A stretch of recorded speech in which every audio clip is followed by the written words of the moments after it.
pembahasan kita kali ini adalah tentang iffah.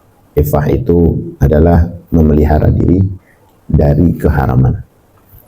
Al-iffah hiya sifatun lin nafsi takuffuha 'anil muharramati wa raza'il syahawat.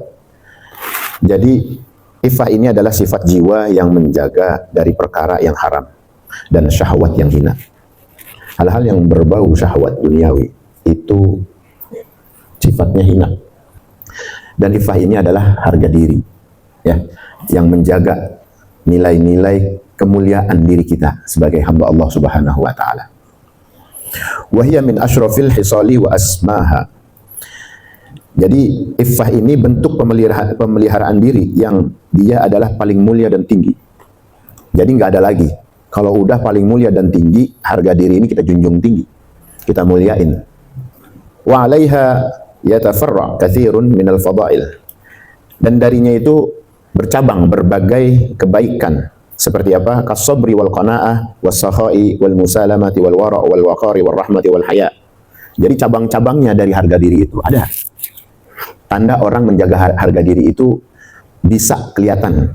Apa itu? Cirinya adalah kebaikan yang muncul dari dirinya dengan kesabaran. Qanaah. Qanaah itu merasa cukup atas pemberian Allah Subhanahu wa taala. Itu sifat dari iffah, dari kemuliaan. Ya. Dan juga dia memiliki sifat sakha. Sakha ini pemurah, royal, gampang bantu orang, gampang ngasih orang. Terlepas dari dia adalah aib. Jadi orang kalau memiliki harga diri, dia nggak pengen dirinya ternodai oleh aib. Gitu. Aib itu yang membutakan dari keinginan syahwat. Jadi gara-gara kepengenan dunia, akhirnya buta. Dihantem apaan aja yang dia pengen. Yang kalau udah dia dapat, dia nyesel. Kalau dia nyesel, nggak bisa lagi dihapus dari kenangan orang. Itu namanya aib. Nah, ini iffah ini menjaga harga diri tersebut. Dan juga dia tidak berlebih-lebihan dan memiliki memiliki sifat santun, sopan. Jadi merangkul sifatnya. Sama temen dia nyaman, sama kerjaan dia betah, dia nerima. Gitu. Itu ada kembali kepada sifat qanaah tadi. Sabar menerima dari apa yang memang diberikan oleh Allah Subhanahu wa taala. Dan juga salah satu alamat dari iffah ini rasa malu, al-haya. Karena emang al-haya'u minal iman. Orang kalau punya rasa malu, ini bagian dari cabangnya iman. Gitu. Beda kalau kagak tahu malu. Datang ke rumah teman, datang ke rumah guru, datang ke masjid, kagak ada malunya. Cuek aja dia, nggak ada adabnya, nggak ada akhlaknya. Berisik, ganggu temen, ganggu tetangga. Ya, tetangga sebelah misalnya. Ini kalau orang sampai punya sifat yang mengganggu, ini memiliki bakat yang mengumbar aib dirinya. Akhirnya Akhirnya hilang harga dirinya, hilang kemuliaan jati dirinya. Karena ketutup sama syahwat tadi. Keharaman yang emang dia terbelenggu di dalamnya. Kadang-kadang kalau orang udah kejebak sama rasa nggak nyaman sama dirinya, dia lebih mengumbar. Buat nutupin kekurangan-kekurangan, dia umbar lagi yang lebih gede. Supaya apa? Supaya yang kemarin malu-maluin dia itu ketutup. Padahal yang dia umbar jauh lebih aib lagi. Kayak ada contoh kecil, kalau aja emang dia pernah nyakitin tetangganya dengan cara dia menghardik misalnya, ngomongin di belakang, pas udah ketahuan, dia bukan minta maaf. Bukan, malah diumbar lagi. Iya, emang gue yang ngomong, emang gue yang niatin begitu, biar mampus sekalian. Nah, gitu kan? Dia malah mengumbarkan syahwatnya untuk menutupi rasa malu yang kemarin dia lakukan. Nah, ini karena emang kejahatan, dia memiliki buah dagingnya, akhirnya dia lahir terus. Buah busuknya itu makin mencuat, bukan makin dihilangin. Nah, ini salah satu ketika Allah udah memberi ujian atau azab dari seorang hamba yang dihilangkan darinya rasa malu. Jadi imannya kagak ada, udah nggak malu lagi dia, nyakitin orang udah malah dijadiin tabiat, kesombongan. Siapa orang di sini yang nggak pernah gue sakitin? Begitu malah. Siapa perempuan di sini nggak pernah gue cobain, Bu? Malah kagak ada malunya. Ya, padahal orang nggak dibilangin nggak tahu. Dia nggak pakai mamerin dirinya, orang nggak ada yang tahu. Ketika manusia di sekeliling itu nggak tahu, sebetulnya bakat diterimanya taubat itu ada. Kenapa? Karena dosa antara dia sama Allah hanya dia yang tahu. Kenapa ketika diumbar itu menjadi berat? Ayo, kenapa? Karena untuk merujuk bahwa Allah menutupi aibnya itu nggak ada. Karena dia ngumbar-ngumbar diri. Jadi agak sulit tuh, agak berat taubatnya. Yang tadinya taubat diem-diem aja bisa, akhirnya dia perlu taubat yang lebih besar lagi, yang lebih berat lagi, ya, dengan cara mengiklankan dirinya bahwa dia orang soleh. Ya mungkin diuji yang lebih berat.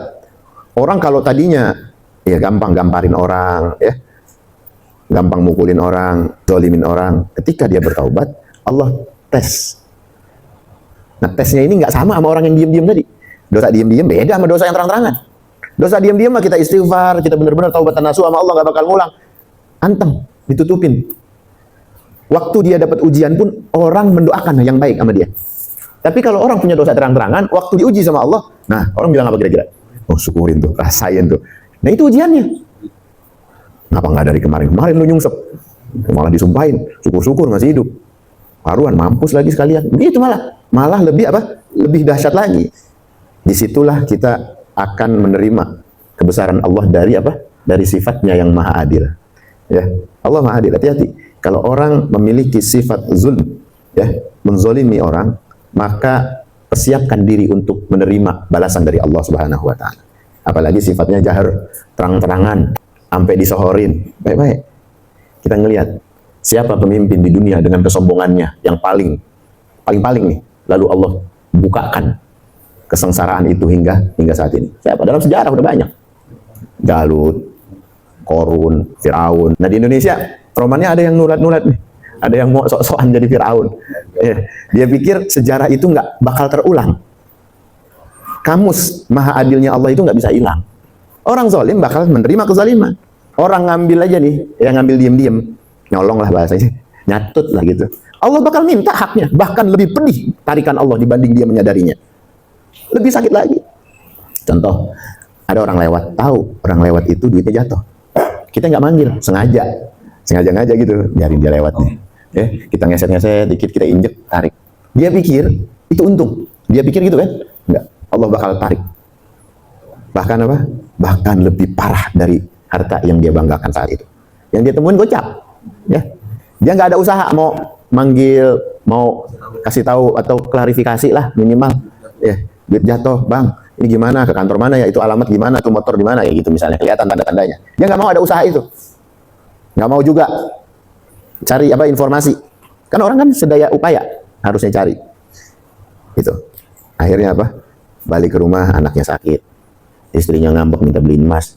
Motornya hilang. Nah, itu duit 100.000 sama 50.000 kemana? Akhirnya dibanding dari tarikan Allah yang jauh lebih besar dan lebih menyakitkan. Jadi, kemana mau dibandingin? Jauh. Langit bumi. Jangan berpikir kezaliman kamu dapat menikmatinya. Karena kunci dari rumus hidup kita memiliki Rabbul Alamin yang memiliki sifat-sifat mulia adalah salah satunya maha adil. Allah maha adil, hati-hati yang zalim bakal dapat kezalimannya. Nah ini kita kembali bagaimana iffah memelihara diri dari keharaman, ya, menjaga kehormatan diri itu. Nah, itu tadi rasa malu, ya, al-haya, dan juga dia melahirkan kasih sayang ar-rahmah. Ya, orang kalau punya sifat iffah itu dia bakal sayang, gampang dia demen sama orang yang baik-baik, terutama yang kagak demen aja dipandang baik, gitu. Nah, kita belajar ya pelan-pelan belajar itu. Kalau kita lagi marah sama orang, coba kita marah sama sifatnya, belajarnya begitu. Karena orangnya adalah ciptaan Allah, sifatnya itu adalah manifestasi dari iblis laknatullah yang ngancurin dia punya mental. Nah, ketika kita punya rasa ya ingin memiliki sifat kasih sayang rahmat tadi, maka kita akan memandang manusia itu dengan kebaikan, bahwa ada rahmat Allah di dalam setiap makhluknya. Nah, Allah kalau kagak ngasih rahmat, yang kafir-kafir, yang pada musyrik, yang pada apa, habis dibabat. Nah ini kita sendiri itu kecipratan asmanya Allah, yaitu apa? Ar-Rahmanur Rahim, kasih sayang kita. Kita ngelihat disakitin, kita masih ngormatin dia. Gua marah sama lu sama sifat lu, bukan sama diri lu. Lu minta maaf, lu taubat, bisa jadi lu lebih mulia dari gua. Gitu. Akhirnya kita memandang orang itu dengan ainur rahmah, ya, mata dengan belas kasih.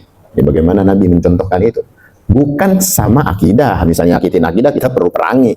Bukan sama kezoliman, kalau ngezolimin kita kudu perangi, kita kudu bilangin, jangan diem aja. Kehormatan kita dinodai, anak istri kita, bukan begitu.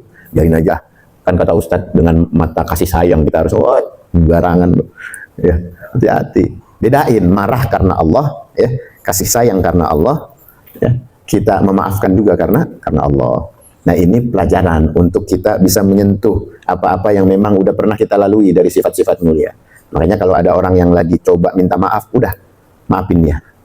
Dia minta maaf aja udah bagus banget. Itu tanda dia mengakui salah.